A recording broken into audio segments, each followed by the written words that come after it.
നമ്മൾ ചിന്തിക്കാൻ ആഗ്രഹിക്കുന്ന അതിന്റെ ഒന്നാമത്തെ വാക്യം. പൊതുവാക്യം സങ്കീർത്തനം 14-ന്റെ ഒന്നാമത്തെ വാക്യം. ദൈവമില്ല എന്ന് മൂഢൻ തന്റെ ഹൃദയത്തിൽ പറയുന്നു. അവർ വഷളന്മാരായി മ്ലേച്ഛത പ്രവർത്തിക്കുന്നു. നന്മ ചെയ്യുന്നവൻ ആരുമില്ല. നോക്കണേ, ദൈവമില്ല എന്ന് മൂഢൻ തന്റെ ഹൃദയത്തിൽ പറയുന്നു. മൂഢന്റെ പ്രത്യേകത എന്താ? മൂഢന്മാരെ കുറിച്ച് വചനം പറയുന്നത് എന്താ? മൂഢൻ, മൃഗപ്രായനായ മനുഷ്യൻ അതറിയുന്നില്ല. മൂഢൻ ഗ്രഹിക്കുന്നതുമില്ല. ഗ്രഹിക്കാത്ത ഒരു കൂട്ടത്തിൽപ്പെട്ട ആളുകളാണ് മൂഢൻ എന്ന് പറയുന്നത്. അവർ പറയുന്നത് ആലോചിച്ച് നോക്ക്, എത്രത്തോളം ഗൗരവമായി കർത്താവ് യേശുക്രിസ്തുവിന്റെ രക്തത്താൽ വീണ്ടെടുക്കപ്പെട്ട ദൈവമക്കൾ മനസ്സിലാക്കണേ. അങ്ങനെ ഒരു ചിന്തയിൽ ദൈവത്തെ ഭയമില്ലാതെ ജീവിക്കുന്ന ചില ജീവിത രീതികൾ എന്നിലും നിങ്ങളിലും ഉണ്ടെങ്കിൽ നമ്മൾ ഏത് ഗണത്തിൽപ്പെട്ടു? മൂഢൻ എന്ന ഗണത്തിൽപ്പെട്ടു. വളരെ ഗൗരവത്തോടു കൂടെ ഇന്നത്തെ കാലത്ത് നാം ജീവിക്കുമ്പോൾ ചിന്തിച്ചുകൊണ്ടിരിക്കണം. ഓരോ ചുവട് വയ്ക്കുമ്പോഴും ഞാൻ എന്റെ ദൈവത്തെ ഭയപ്പെട്ടാണോ ജീവിക്കുന്നത്? ഞാൻ എന്റെ ദൈവത്തിൽ ആശ്രയിച്ചാണോ ജീവിക്കുന്നത്? എന്റെ ഓരോ ചുവട് ചെയ്യുമ്പോഴും ഞാൻ എത്രമാത്രം ദൈവത്തിൽ ആശ്രയിച്ചാണ് മുന്നോട്ട് പോകുന്നത്? തൊട്ട് താഴെ പറയുക, അവർ വഷളന്മാരായി മ്ലേച്ഛത പ്രവർത്തിക്കുന്നു. നോക്ക്, ദൈവത്തെ ഭയമില്ലാതെ, ദൈവത്തിന്റെ കൽപ്പനകളെ അനുസരിക്കാതെ, ദൈവം പറയുന്ന കാര്യങ്ങൾ ഒന്നിനും കീഴ്പ്പെടാതെ മ്ലേച്ഛത പ്രവർത്തിക്കുന്നു. നമ്മൾ ആരാധനയ്ക്ക് കടന്നു വരുമ്പോൾ വചനം പറയുന്നത് ശുദ്ധീകരണ മനോഭാവത്തോടു കൂടെ നാം ദൈവത്തിന് മഹത്വം അർപ്പിക്കണം. ശുദ്ധീകരണ മനോഭാവത്തോട് നമ്മുടെ ജീവിതത്തിലെ കുറവുകൾ എന്തെങ്കിലും ഉണ്ടെങ്കിൽ അതെല്ലാം ഏറ്റു പറഞ്ഞ് നേരത്തെ പ്രാപിച്ച് നമ്മൾ പ്രാർത്ഥനകളിലേക്ക് കടന്നു വരാൻ പാടുള്ളൂ. വായിൽ കൊള്ളാത്ത വാക്കുകളെല്ലാം സംസാരിച്ച് ഹൃദയത്തിൽ ആവശ്യമില്ലാത്ത ചിന്തകളെല്ലാം ചിന്തിച്ച് ആരാധന ഹോളിൽ കടന്നു വന്നാൽ വചനം മ്ലേച്ഛത പ്രവർത്തിക്കുന്ന ഒരു കൂട്ടത്തിലേക്കാണ് ദൈവം നമ്മെ മാറ്റിയിരിക്കുന്നത്. അങ്ങനെ ഒരു അനുഭവത്തിലേക്ക് രക്ഷിക്കപ്പെട്ട് സ്നാനപ്പെട്ട് ദൈവത്തെ ആരാധിക്കുന്ന ഒരു ദൈവവേദന തിരിയാൻ പാടില്ല. ആരാധനയ്ക്ക് കടന്നു വരുമ്പോൾ നമ്മുടെ ഉള്ളിലുള്ള സന്തോഷം എന്താ? എന്റെ ദൈവത്തെ ഞാൻ ഏതവസ്ഥയിൽ കിടന്നാവാം, അമേ, ആർക്കും വേണ്ടാതെ, ഒന്നിനും കൊള്ളൂലാതെ, പാരമ്പര്യത്തിന്റെ കെട്ടുകളെല്ലാം ഉയർത്തിപ്പിടിച്ച് പുണ്യാളന്മാരോട് പ്രാർത്ഥിച്ച് വഴിപാട് കഴിച്ചങ്ങ് പോയ ഒരു കൂട്ടത്തിലായിരുന്നു. ആ അനുഭവത്തിൽ ദൈവം വിളിച്ച് വേർതിരിച്ച് ആ ദൈവത്തോട് നല്ല മനസ്സോടുകൂടെ അമേൻ ദൈവസന്നിധിയിൽ സന്തോഷത്തോടെ കടന്നു വരിക. കുറവുകളെല്ലാം ദൈവത്തോട് നേരത്തെ പ്രാപിച്ച് കടന്നു വരിക.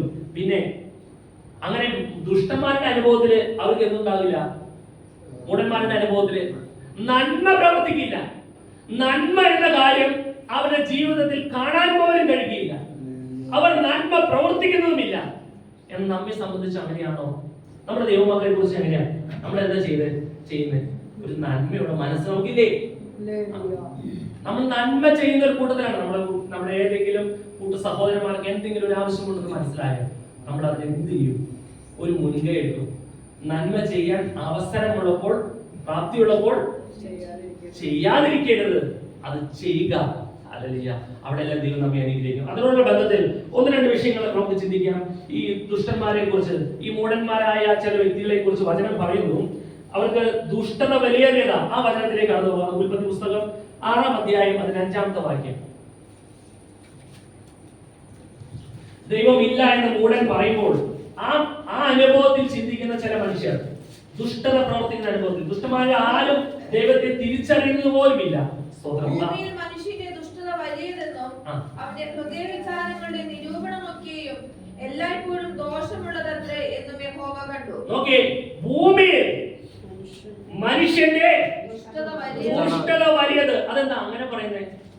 ആമേൻ. നല്ലത് ചെയ്യുമ്പോൾ നല്ലതെന്ന് പറയാനോ ചിന്തിക്കാനോ കഴിയാതെ ദൈവസന്നിധിയിൽ ഇരിക്കുന്ന ബോധ്യം പോലും നമുക്കുണ്ടാകില്ല. ആ സമയത്ത് ദുഷ്ടത, മനുഷ്യന്റെ ദുഷ്ടത, അതെന്താ അങ്ങനെ പറയുന്നത്? നമ്മൾ രക്ഷിക്കപ്പെട്ട് ദൈവത്തെ ആരാധന കടന്നോ ദൈവങ്ങളെന്ന് ആലോചിച്ചൊക്കെ ദൈവം നമ്മുടെ നടുവിൽ ഉലാത്തിക്കൊണ്ടിരിക്കുക. സർവശക്തനായ ദൈവം നമ്മുടെ നടുവിൽ കടന്നു വന്നിരിക്കുക. അതിന് പറയുന്നത് 2-3 പേർ കർത്താവിന്റെ നാമത്തിൽ കൂടി വരുന്ന നടുവിൽ ആര് കടന്നു വന്നിട്ടുണ്ട്? സർവശക്തനായ ദൈവം കടന്നു വന്നിട്ടുണ്ട്. ആരാധന ഹോളിൽ കടന്നു വരുമ്പോൾ ശുശ്രൂഷയിൽ എന്തെങ്കിലും ഒരു വ്യത്യാസം വന്നാൽ സങ്കീർത്തന ശുശ്രൂഷ വായിക്കുന്നോടത്ത് പരിശുദ്ധാത്മാവിനെ കേൾപ്പിക്കാം, അന്ന് സാക്ഷ്യം പറയിപ്പിക്കാം. അവിടെ വരെ ആളുകൾ അതിനെ നോട്ട് ചെയ്ത് മനസ്സിൽ ചോദ്യങ്ങളെ ചോദിച്ചുകൊണ്ടിരിക്കും. അതിന്റെ ആവശ്യമുണ്ടോ ചോദ്യങ്ങൾ ചോദിച്ചുകൊണ്ടിരിക്കും. ശുശ്രൂഷ നിയന്ത്രിക്കുന്ന പരിശുദ്ധാത്മാവാണ് എന്നുള്ളൊരു ക്രമീകരണത്തെ പോലും വിട്ടുകൊടുക്കാൻ കഴിയുന്നത്. മനുഷ്യന്റെ ദുഷ്ടത വലിയ ഉൽപ്പത്തിയിൽ തുടങ്ങി പറഞ്ഞിരിക്കുക. അടുത്ത വാക്യം, മനുഷ്യന്റെ ദുഷ്ടത വലിയതെന്നും അവന്റെ ഹൃദയവിചാരങ്ങളുടെ ഹൃദയത്തിലൂടെ വിചാരങ്ങൾ കടന്നു പോകണുണ്ടോ? ആർക്കെങ്കിലും എന്തെങ്കിലും ഗുണമുണ്ടാവട്ടെ എന്നല്ല ചിന്തിക്കണേ. അവൻ നോക്കി ആ ചിന്തകൾ മാറിപ്പോവാ.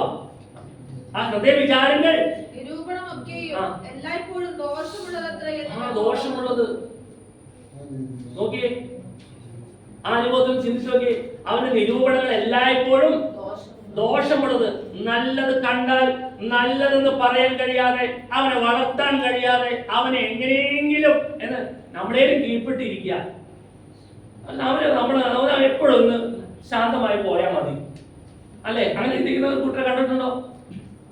അങ്ങനെ ചിന്തിക്കുന്ന കൂട്ടരെ കണ്ടിട്ടുണ്ടോ? രക്ഷിക്കപ്പെട്ട ദൈവമക്കളോട് ചോദിക്കുക, നിങ്ങൾ അങ്ങനെ കണ്ടിട്ടുണ്ടോ? അങ്ങനെ കണ്ടിട്ടുണ്ടെങ്കിൽ മനസ്സിലാക്കണേ, അവന്റെ ഹൃദയ വിചാരം എത്ര വലിയതാ നോക്കിയേ. എത്ര ഘനമേറിയ ദുഷ്ടത അവന്റെ ഹൃദയത്തിൽ വലിക്കുന്നത്. എന്നിട്ട് ഞാൻ ഈ പാട്ടൊന്ന് പാടി ആരാധിക്കുമ്പോ മനസ്സിലാക്കണേ, ദൈവം എത്രത്തോളം പ്രസാദിക്കും. എന്നാൽ കർത്താവായ യേശു ക്രിസ്തുവിന്റെ രക്തത്താൽ വീണ്ടെടുക്കപ്പെട്ട ദൈവമക്കളുടെ പ്രത്യേകത എന്താ? പഴയ മനുഷ്യൻ എന്ത് ചെയ്തു? ഒഴിച്ചെടുക്കപ്പെട്ടു. പഴയ മനുഷ്യൻ തീർന്നു. ദൈവമക്കളെ, നമ്മളെല്ലാവരും എന്താ? പുതിയ മനുഷ്യന്റെ അനുഭവത്തിലേക്ക് കടന്നുകൊണ്ടിരിക്കുക. ആമേൻ. ദൈവമില്ല എന്ന് മൂഢൻ തന്റെ ഹൃദയത്തിൽ പറയുമ്പോൾ അതേ അനുഭവത്തിൽ ചിന്തിക്കുന്ന ചില ആളുകൾ, മനുഷ്യന്റെ ദുഷ്ടത വലിയത്, അവന്റെ ഹൃദയ വിചാരങ്ങൾ, ഇതെല്ലാം അളക്കണം എന്നുണ്ടെങ്കിൽ ഒരു മനുഷ്യനായ വ്യക്തിക്ക് എത്ര സാധിക്കും? ഇവിടെ നിന്ന് വചനം സംസാരിച്ചുകൊണ്ടിരിക്കുന്ന എനിക്ക് നിങ്ങൾ എത്രത്തോളം അളക്കാൻ കഴിയും? നിങ്ങൾ എന്താണ് ഇപ്പൊ ചിന്തിച്ചുകൊണ്ടിരിക്കുന്നതെന്ന് പോലും എന്നെയൊക്കെ നന്നായിട്ട് അറിയുന്ന ഒരു ദൈവമുണ്ട്. പക്ഷെ വചനത്തിന്റെ പ്രത്യേകത എന്താണെന്നറിയോ? അത് കടന്ന് ചെല്ലേണ്ട ഇടം വരെ കടന്നു ചെല്ലുമ്പോൾ ആമേൻ ശുദ്ധീകരിക്കേണ്ട ക്രമീകരണങ്ങൾ എവിടം വരെയാണ് ഈ ദുഷ്ടതയുടെ വലിപ്പം പോയിട്ടുണ്ടെന്ന് മനസ്സിലാക്കി വചനത്തിനെ ഇറങ്ങി ചെല്ലാൻ സാധിക്കുള്ളൂ. ഒരു ദൈവദാസനോ ഒരു ദൈവവൈതലനോ ആമേൻ ഇതിന്റെ അനുഭവത്തിലേക്ക് കടന്നു ചെല്ലാൻ സാധിക്കില്ല.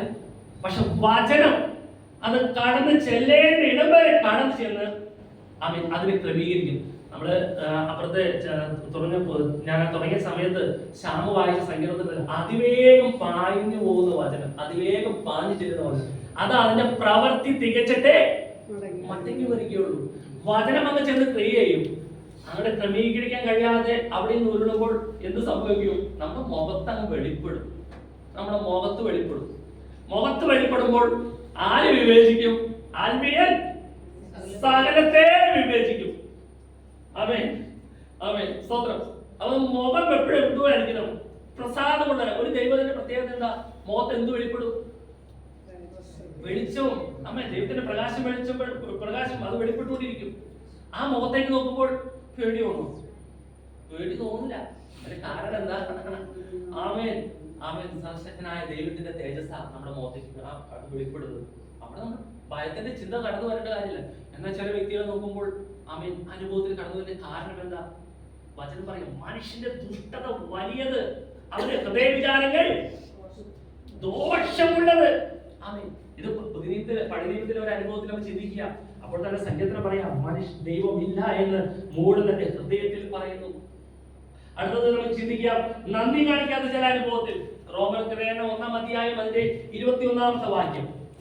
ഒരു കൂട്ടം ആളുകൾ നന്ദി കാണിക്കാത്ത അനുഭവത്തിൽ, അത് ദൈവം ഇല്ല എന്ന് പറയുന്ന കൂട്ടരല്ല കേട്ടോ. ആ വാക്യം വായിച്ചേ. അവർ ദൈവത്തെ അറിഞ്ഞിട്ടും അവനെ ദൈവമെന്നോർത്ത് മഹത്വീകരിക്കുകയോ നന്ദി കാണിക്കുകയോ ചെയ്യാതെ തങ്ങളുടെ നിരൂപണങ്ങളിൽ വ്യർത്ഥരായി തീർന്നു. നോക്കണേ, നന്ദി കാണിക്കുകയോ ചെയ്യാതെ തങ്ങളുടെ നിരൂപണങ്ങളിൽ വ്യർത്ഥരായി തീർന്നു. ഈ ഒരു കൂട്ടര് ദൈവത്തെ അറിഞ്ഞവരാ. ദൈവത്തെ അറിഞ്ഞിട്ടും എന്റെ ദൈവത്തെ ദൈവമെന്നോർത്ത് മഹത്വീകരിക്കാതെ നന്ദി കാണിക്കാതെ അവരുടെ നിരൂപണങ്ങളിൽ വ്യർത്ഥരായി തീരുന്നു. എന്നിട്ട് അവരെന്താ ചെയ്തത്? തുറന്നു വായിച്ചേ. അവരുടെ വിവേകമില്ലാത്ത ഹൃദയം വീണ്ടുപോയി. ജ്ഞാനികൾ എന്ന് പറഞ്ഞുകൊണ്ട് അവർ മൂഢന്മാരായി പോയി. അക്ഷയനായ ദൈവത്തിന്റെ തേജസ്സിനെ അവർ ക്ഷയമുള്ള മനുഷ്യൻ, പക്ഷി, നാൽക്കാലി, ഇടജാതി എന്നിവയുടെ രൂപസാദൃശ്യമായി മാറ്റിക്കളഞ്ഞു. അക്ഷയനായ ക്ഷയം സംഭവിക്കാത്ത, രൂപമാറ്റം സംഭവിക്കാത്ത, ഹല്ലേലൂയ, സർവ്വത്തെയും സൃഷ്ടിച്ച സർവശക്തനായ ദൈവത്തെ, അക്ഷയനായ ദൈവത്തെ ക്ഷയമുള്ള മനുഷ്യൻ, ആമേൻ, ഏറിയാൽ 80-70 വയസ്സൊക്കെ ജീവിച്ചിരിക്കുന്ന ഒരു മനുഷ്യന്റെ അനുഭവത്തിലേക്ക് ചിന്തിച്ചു കൊണ്ടുവന്നു. അതിനെന്ത് ചെയ്തു? ദൈവമാക്കി മാറ്റി. ദൈവം സൃഷ്ടിച്ചതിനെ ദൈവമാക്കി മാറ്റുന്ന അനുഭവത്തിലേക്ക്. അക്ഷരായ ദൈവത്തെ, ക്ഷയമുള്ള മനുഷ്യൻ. ചില ആളുകളെല്ലാം പറയല് ആ ദേവദാസൻ നല്ല ദേവദാസനാണ്, അയ്യോ ദേവദാസൻ എനിക്ക് പ്രാർത്ഥന, അങ്ങനെ ഒരുപാട് കാര്യങ്ങൾ പറഞ്ഞു കേട്ടിട്ടുണ്ടോ? അത് ദൈവത്തിന് മഹത്വം അർപ്പിച്ചുകൊള്ളണം. ആ മഹത്വം എല്ലാം എങ്ങോട്ട് പോയിക്കൊള്ളണം? എന്റെ സർവ്വശക്തനായ ദൈവത്തിന് പോയിക്കൊള്ളണം. അത് പത്രോസിന്റെ യോഹന്നാന്റെ അടുക്കൽ കടന്നു വന്നപ്പോൾ അവര് പല കാര്യങ്ങൾ പറഞ്ഞപ്പോ അവരെന്ത് പറഞ്ഞേ?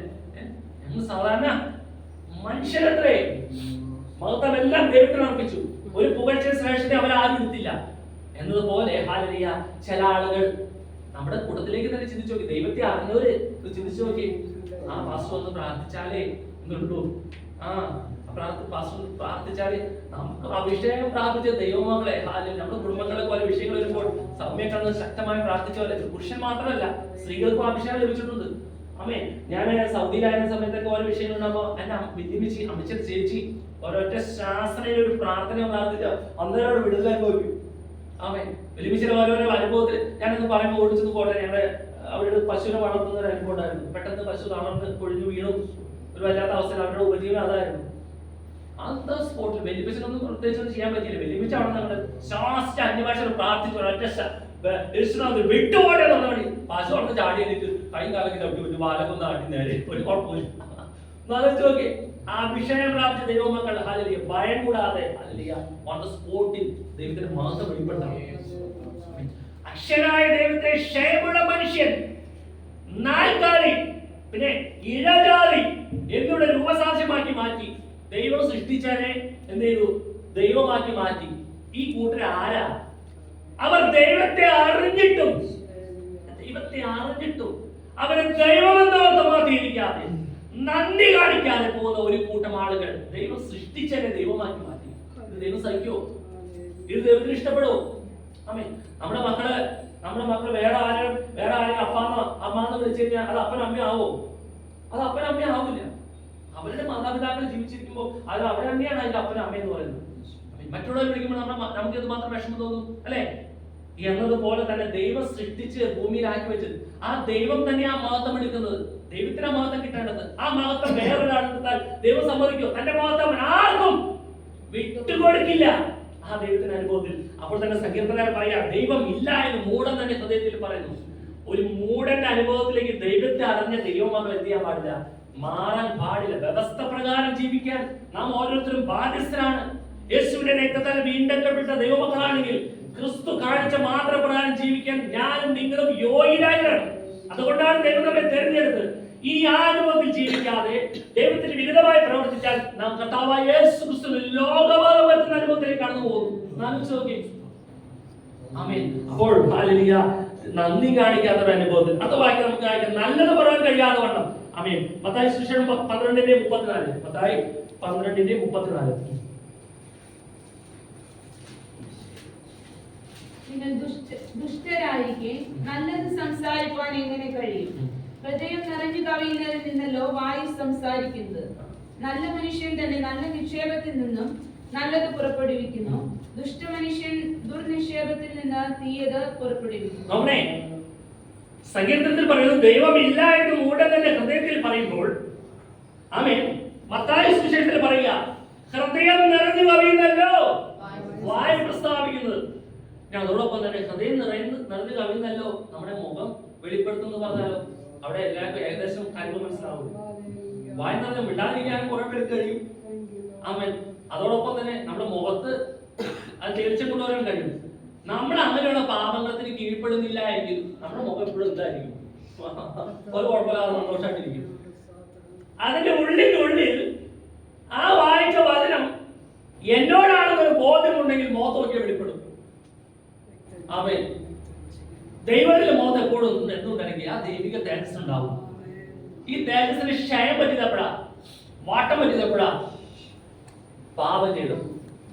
എന്നെ കേൾക്കുന്ന പ്രിയമുള്ളവരെ, നാം ദൈവസന്നിധിയിലായിരിക്കുമ്പോൾ നമ്മുടെ മുഖത്ത് ഹാലിൽ വെളിപ്പെടുന്ന ഓരോ കാര്യങ്ങൾ ഈ ഹൃദയത്തിലൂടെ ചിന്തിക്കുന്നത് അത് വെളിപ്പെടുവാൻ വേണ്ടി ഒരു ഉപകരണമാണ് നമ്മുടെ മുഖം എന്ന് പറയുന്നത്. കേൾക്കുന്ന പ്രിയമുള്ളവരെ, നമ്മളെല്ലാം ഇങ്ങനെ സന്തോഷത്തോടെ ആയിരിക്കുമ്പോൾ ദൈവത്തെ അറിഞ്ഞ ഒരു കൂട്ടം ആളുകൾ അങ്ങനെ അതിന് ചില കീഴ്പ്പെട്ട് പോയിട്ടുണ്ടെങ്കിൽ ആമീൻ. ആ വചനം ഒന്നുകൂടി വായിച്ചേ.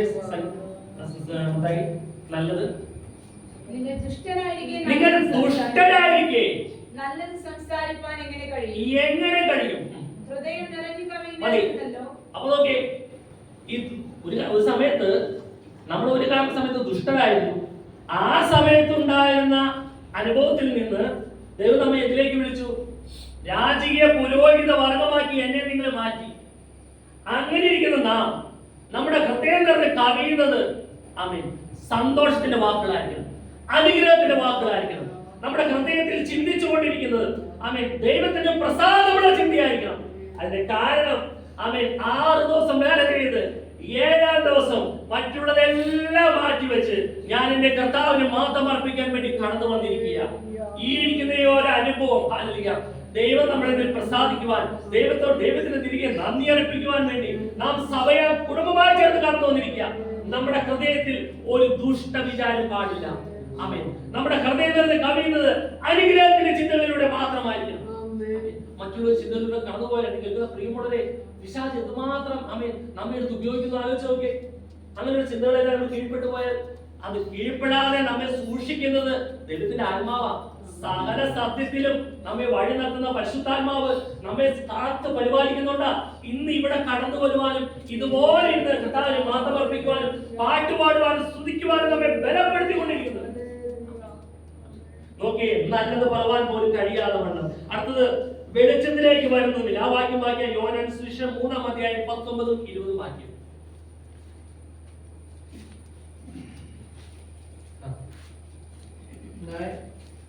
ന്യായവിധി എന്നതോ വെളിച്ചം ലോകത്തിൽ വന്നിട്ടും മനുഷ്യരുടെ പ്രവൃത്തി ദോഷമുള്ളതാകിയാൽ അവർ വെളിച്ചത്തേക്കാൾ ഇരുളിനെ സ്നേഹിച്ചത് തന്നെ. ഓക്കേ, ന്യായവിധി എന്നതോ വെളിച്ചം ലോകത്തിൽ വന്നിട്ടും മനുഷ്യരുടെ പ്രവൃത്തി ദോഷമുള്ളതാകിയാൽ. നോക്കണേ, മനുഷ്യരുടെ പ്രവൃത്തി ദോഷമുള്ളതാകിയാൽ ന്യായവിധി ലോകത്തിൽ വന്നു. പ്രിയമുള്ളവരെ, ആ ന്യായവിധിയുടെ ഒരു പ്രത്യേകത എന്താ? ആമേൻ. ഒന്ന് ആലോചിച്ച് നോക്കി. നമ്മുടെ മാസത്തിൽ ഒരിക്കലാണ് ഇവിടെ കർത്തമേശ ക്രമീകരണം ചെയ്തിരിക്കുന്നത്. അല്ല, നമ്മുടെ ബിജുപാസ് കഴിഞ്ഞ ദിവസം 3 പ്രാവശ്യം വന്നപ്പോൾ ആ ഒരു വിഷയം സംസാരിച്ചു. സ്തോത്രം. ഓരോ ന്യായവിധി നടന്നുകൊണ്ടിരിക്കുക. അതുകൊണ്ട് നിങ്ങൾ അയോഗ്യമേ അപ്പം തിന്നുകയോ കർത്താവിന്റെ വാനപാത്രം കുടിക്കുകയോ ചെയ്ത് തിന്നുകയോ ചെയ്യുന്നതല്ല. കർത്താവിന്റെ ശരീരവും രക്തവും സംബന്ധിച്ച് കുറ്റക്കാരനാകും. അതുകൊണ്ട് നിങ്ങൾ അയോഗ്യമായി അപ്പം തിന്നുകയോ പാനപാത്രം കുടിക്കുകയോ ചെയ്യുന്നില്ല. അങ്ങനെ ചെയ്യുന്ന, ഏറ്റുപറയാതെ നേരത്തെ പ്രാപിക്കാതെ ചെയ്യുന്ന കാര്യം ന്യായവിധി ലോകത്തിൽ നടന്നുകൊണ്ടിരിക്കുക. ആമേൻ. അത് ചരതിച്ചു വെക്കുക. അവന്മാരെ 2-ാം അധ്യായത്തിലേക്ക് പോകാൻ കാണാൻ സാധിക്കും. ദൈവ കോപത്തിന് വേണ്ടി ചരതിച്ചു വെക്കുക. ആമേൻ. ഇപ്പോൾ നമുക്ക് പ്രത്യേകിച്ച് മാറ്റങ്ങളോ വേദനകളോ ബുദ്ധിമുട്ടുകളോ കടന്നു വരുന്നത് പോലെ നമുക്ക് വീര്യമില്ല. പക്ഷെ നമ്മൾ കൂട്ടി വെച്ചിരിക്കുക. സമ്പാദിക്കുന്ന കണ്ടിട്ടുണ്ടോ ആളുകൾ? പണം സമ്പാദിക്കുന്ന ജോലിയൊക്കെ ചെയ്യുമ്പോൾ ഒരു 10,000 രൂപ കിട്ടിക്കഴിഞ്ഞാൽ എന്ത് ചെയ്യും? ഒരു 3,000-4,000 ചെലവെല്ലാം കഴിഞ്ഞ് ഒരു സമ്പാദ്യം ചരതിച്ചു വയ്ക്കും. അത് കുറെ നാൾ കഴിയുമ്പോൾ എന്ത് സംഭവിക്കും? ഒരു വർഷം ആകുമ്പോൾ ഒരു 10,000-30,000 രൂപയ്ക്ക് ആവും. എന്നിട്ട് അത് എന്തെങ്കിലും ഒരു ഡിപ്പോസിറ്റ് പോലെ ചെയ്ത് വെക്കും. അടുത്ത വർഷം വീണ്ടും അങ്ങനെ ചരതിച്ചു വെക്കും. എന്നിട്ട് മക്കളെ കെട്ടിക്കുന്ന പ്രായമാകുമ്പോൾ, അല്ലെ, പിള്ളേരുടെ വിവാഹപ്രായമാകുമ്പോൾ, പിള്ളേരെ പഠനത്തോടെ ബന്ധത്തിൽ കടന്നു വരുമ്പോൾ ആ പണം ആളുകൾ ഉപയോഗിക്കും. അതെന്തിനാ? അടുത്തതിന് വേണ്ടി ചരതിച്ചു വെക്കുക. അങ്ങനെ ചരതിച്ചു വെച്ച് നമുക്കൊരു വലിയ നേട്ടം കേൾക്കുന്ന പ്രിയമുള്ളവരെ ലഭിക്കുന്നത്, അല്ലെ? നമ്മൾ ജോലി ചെയ്യുന്ന പണമല്ലേ?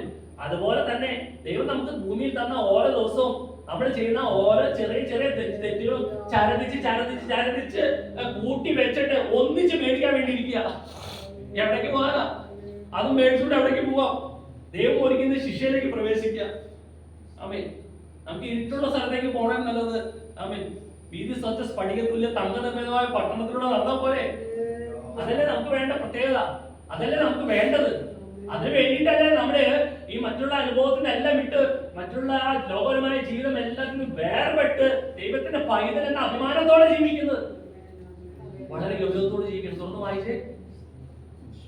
വെളിച്ചം ലോകത്തിൽ വന്നിട്ടും മനുഷ്യരുടെ പ്രവൃത്തി ദോഷമുള്ളതാകിയാൽ. സർവശക്തനായ ദൈവം ഭൂമിയിലേക്ക് കടന്നു വന്നു. അന്ന് യേശു ജനിക്കുന്ന സമയത്ത് അത്യുന്നതങ്ങളിൽ ദൈവത്തിന്റെ മഹത്വം, ഭൂമിയിൽ സന്മനസ്സുള്ളവർക്ക് സമാധാനം. ആമേൻ. ആ വെളിച്ചം കടന്നു വന്നു. ദൂതന്മാർ പറയുക, സന്മനസ്സുള്ളവരല്ലേ നമ്മളെല്ലാവരും, അതുകൊണ്ടല്ലേ നമ്മളെല്ലാവരും സമാധാനം അനുഭവിക്കുവാൻ യോഗ്യരായി തീർന്നത്. സന്മനസ്സുള്ളവരാ നമ്മൾ ഓരോരുത്തരും. ഭൂമിയിൽ സന്മനസ്സുള്ള മനുഷ്യരാണ് നമ്മൾ ഓരോരുത്തരും. ആമേൻ. അങ്ങനെ ആ ഒരു അനുഭവത്തിൽ ആയിരിക്കുമ്പോൾ തന്നെ വചനം പറയുന്നത് എന്താ?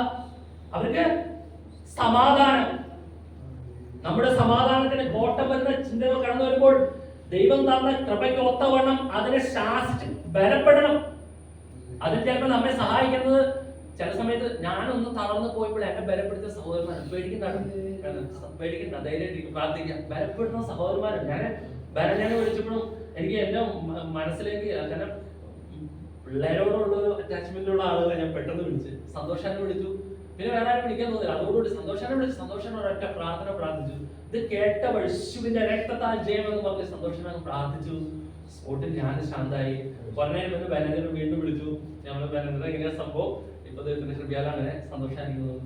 ആ സമയത്ത് നമ്മെ ബലപ്പെടുത്തുന്ന ആളുകളുണ്ട്. അതാ കൂട്ടു സഹോദരന്മാരുടെ പ്രത്യേകത. അതുകൊണ്ട് വായിച്ച സംഗീത സഹോദരന്മാർ ഒത്തൊരുമിച്ച് വസിക്കുന്നത് എത്ര ശുഭവും എത്ര മനോഹരവും. നമുക്ക് ചില അനുഭവത്തിൽ കടന്നു വരുമ്പോൾ നമ്മെ ബലപ്പെടുത്തുന്ന ആ ആളുകൾ അവരെത്രമാത്രം നമ്മുടെ ആ ഉള്ളിനുള്ളിലേക്ക് സ്വാധീനം ചെലുത്തിയിട്ടുണ്ട്. ദേവദാസന്മാരെ പക്ഷെ അവരെ ആരംഭിക്കുന്നത് പക്ഷെ എന്റെ മനസ്സിലേക്ക് കടന്നു വന്ന ഇനി വെളിച്ചം ഭൂമിയിലേക്ക് കടന്നു വന്നു. മനുഷ്യന്റെ പ്രവൃത്തി വായിച്ച് മനുഷ്യന്റെ പ്രവൃത്തി ദോഷമുള്ളതാക്കിയാൽ അവർ വെളിച്ചത്തെക്കാൾ ഇരുളിനെ സ്നേഹിച്ചത് തന്നെ. നോക്കി, അവർ വെളിച്ചത്തെക്കാൾ ഇരുളിനെ സ്നേഹിച്ചു. വെളിച്ചം ലോകത്തിലേക്ക് വന്നു.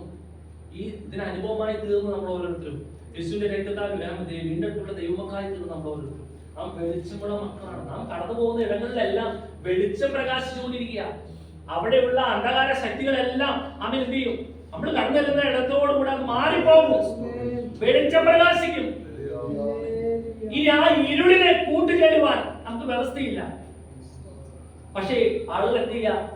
പല ആളുകളും ഇവിടെ ഇരിക്കുന്ന ആളുകളെ കുറിച്ചല്ല, പല അനുഭവത്തിൽ കടന്നു വരുന്ന ആളുകൾ പഴയത് മതി എന്നുള്ള ചിന്തയിൽ അല്പം അവിടെ അല്പം ഇവിടെ. അങ്ങനെ പോയാലും ശരിയാവോ? അങ്ങനെ പോയാലും ശരിയാവില്ല. വെളിച്ചത്തിൽ തന്നെ നിൽക്കണം. ഇരുളിനെ സ്നേഹിക്കാനും വ്യവസ്ഥയില്ല. ഇരുളിനോട് നാം അകന്നു നിൽക്കണം. നാം മുഖാന്തരമായി അവിടെ ഇനി ഇരുളില്ലാത്ത അനുഭവത്തിന് കടന്നു വരണം. അന്ധകാരത്തിൽ ജീവിച്ചാൽ പല അപകടങ്ങളും നമ്മൾ മുന്നിൽ കാണുന്നത് മനസ്സിലാക്കുവാൻ പോലും കഴിയില്ല. എന്നാൽ വെളിച്ചത്തിൽ ജീവിച്ചാലോ പരിശുദ്ധാത്മാവ് ഓൺ ദ സ്പോട്ടിൽ വെളിപ്പെടുന്നു. വിട്ടുപോകണം. ചിന്തിച്ചു പോയോ ഒരു മാനസികം പോലും ചിന്തിക്കാൻ വേണ്ട. വിട്ടുപോകണം. ആവശ്യമില്ലാത്ത ചിന്തകളെ വേണ്ട. പല ചിന്തകളാണ് നമ്മളെ കുഴപ്പിച്ചു പോകുന്നത്. ആവശ്യമില്ലാത്ത ചില ചിന്തകൾ കയറി ചിന്തിച്ചു നോക്കിയേ, ഒരു ഇച്ചയെ ചിന്തിച്ചു നോക്കിയേ. ആ ചിന്ത നമ്മൾ പ്രാർത്ഥന മുടക്കും, ബൈബിളാനും മുടക്കും, എല്ലാം മുടക്കും. പിന്നെ ആ ചിന്തകൾ എന്ത് ചെയ്യും? വർദ്ധിച്ചു വരും. വർദ്ധിച്ചിട്ട് പിന്നെ പിടിച്ചാൽ കിട്ടാത്ത രീതിയിലാവും. അപ്പൊ നമ്മൾ എന്ത് ചെയ്യും? ഷെയർ ചെയ്യും. ചിന്ത ആവശ്യമില്ലാത്ത ചിന്ത ഷെയർ ചെയ്യും. ആരെങ്കിലും ഒരാൾക്ക് അത് തെറ്റാണെന്ന് ബോധ്യപ്പെടുന്നു, നല്ലത് തിരിച്ചു വരുമ്പോ അതോടുകൂടെ ഇങ്ങനെ പോണായി ഒരു ബലൂണ് ഓട്ട കുത്തുമ്പോ എന്ത് സംഭവിക്കുന്ന പോലെ അതോട് ശാന്തം. പിന്നെ സമർത്ഥം കർത്താവേ തെറ്റുപറ്റി ക്ഷമിക്കണമേ. ചിലർ അതുപോലും പറയാത്ത ആളുകളുണ്ട്. ചില അതുപോലും വിട്ടുകൊടുക്കാത്ത ആളുകൾ. ഈ ഒരു അനുഭവത്തിൽ പറയാ, നമ്മൾ വായിച്ച ദുർവാക്യം സങ്കീർത്തനം 114:1 ദൈവമില്ല എന്ന് മൂഢൻ തന്റെ ഹൃദയത്തിൽ പറയുന്നു. അവർ വഷളന്മാരായി മ്ലേച്ഛത പ്രവർത്തിക്കുന്നു, നന്മ ചെയ്യുന്നുമില്ല.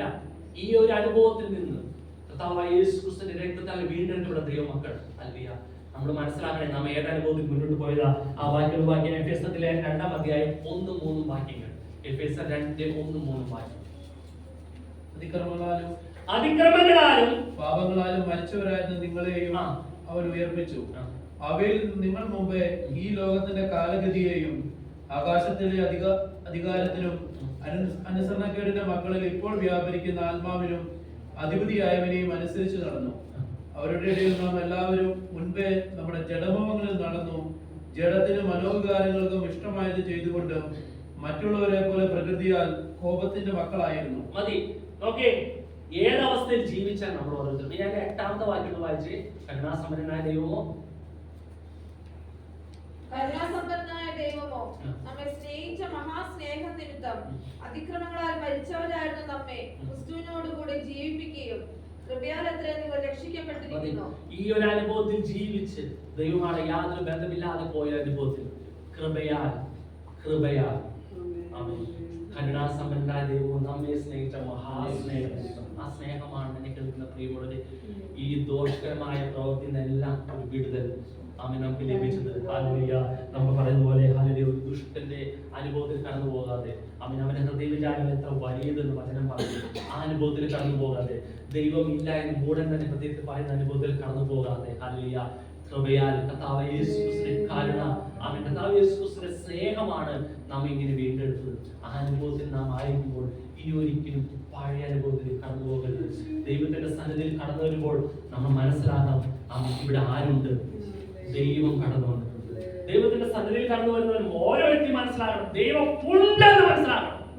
ആ ദൈവത്തെ ഭയപ്പെട്ട് നമ്മൾ ഓരോ ചുവടും, നമ്മുടെ സ്തോത്രം പറയുമ്പോഴും, നമ്മുടെ പ്രാർത്ഥനയും, നമ്മൾ ബൈബിൾ വായിക്കുമ്പോഴും, ആമേൻ, ഇവിടെ നടക്കുന്ന ഓരോ ശുശ്രൂഷയിലും ദൈവിക സാന്നിധ്യം ഉണ്ടെന്ന് മനസ്സിലാക്കി ദൈവത്തെ ഭയപ്പെട്ട് വേണം ഞാനും നിങ്ങളും ജീവിക്കാൻ. അങ്ങനെ ജീവിക്കുന്ന ദൈവവൈതലെ ഹല്ലേലൂയ സംരക്ഷിക്കുകയാണ് പരിശുദ്ധാത്മാവ് ചെയ്യുന്നത്. അത് മനസ്സിലാക്കുന്നത്, ദൈവത്തെ ഭയപ്പെട്ട് ജീവിക്കുന്നവൻ പരിശുദ്ധാത്മാവിനെ കീഴടങ്ങി ജീവിക്കുന്നു. നമ്മുടെ നോട്ടത്തില്, സംസാരത്തില്, പ്രവൃത്തിയില്, ചിന്തയില് കടന്നു വരുന്ന സകല പാപത്തെ പരിശുദ്ധാത്മാവ് നിയന്ത്രിച്ച് നമ്മെ വിശുദ്ധിയുടെ പദവിയിലേക്ക് ഉയർത്തിക്കൊണ്ടിരിക്കുക. ഈ നല്ല ദൈവത്തെയാണ് കേൾക്കുന്ന പ്രിയമുള്ളവരെ നമ്മൾ ആരാധിക്കാൻ പോകുന്നത്, നമ്മൾ മഹത്വപ്പെടുത്താൻ പോകുന്നത്. ഹല്ലേലൂയ. ഒരു കൂട്ടം ആളുകൾ ദൈവമില്ല എന്ന് പറയുമ്പോൾ, ഹല്ലേലൂയ, വിളിച്ച ദൈവം വിശ്വസ്തനെ നെല്ലിക്കൊണ്ട്, ഹല്ലേലൂയ, എന്റെ കർത്താവിനെ മഹത്വപ്പെടുത്തുവാൻ വേർതിരിക്കപ്പെട്ട ദൈവമക്കളാണ് നമ്മൾ. നമുക്ക് എല്ലാവരും സ്വസ്ഥാനത്ത് എഴുതി നിൽക്കാം. ആമേൻ. വചനത്തിന് നമുക്ക് കീഴടങ്ങാം. പാട്ടുകളെ പാടി ഹല്ലേലൂയ ദൈവത്തിന് മഹത്വം അർപ്പിക്കാം. ദൈവം ചെയ്ത നന്മകളെ ഓർത്തുകൊണ്ട് നമുക്ക് ദൈവത്തെ സ്തുതിക്കാം. എല്ലാവരും